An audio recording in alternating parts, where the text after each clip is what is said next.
Good morning, it's Michael again. I just trimmed this bowl and I'm going to trim this next bowl, but I'm going to talk about a good trimming and what that means.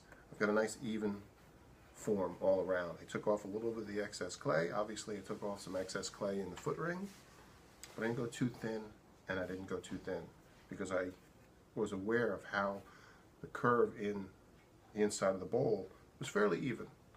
When you're a beginner, you have unevenness, and that unevenness is very difficult, impossible to remove from the outside. So, usually you have to go inside and remove that. So, just try to trim from the outside.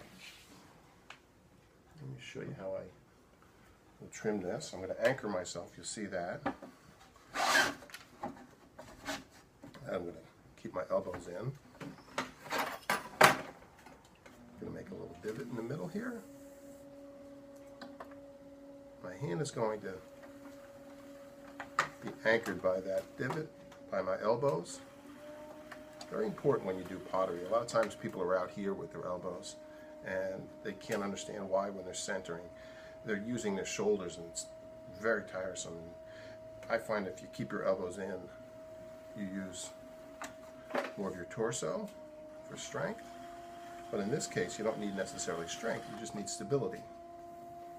So here I've taken this down.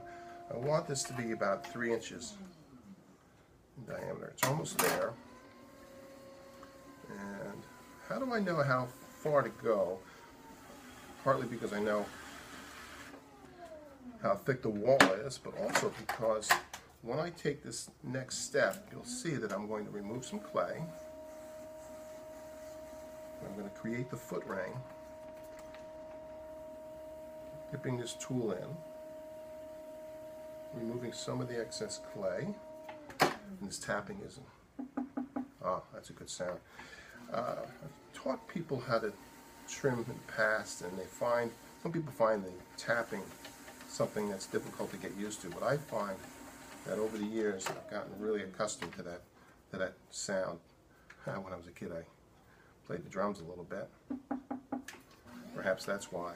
But when I've got the sound that I want, that right combination of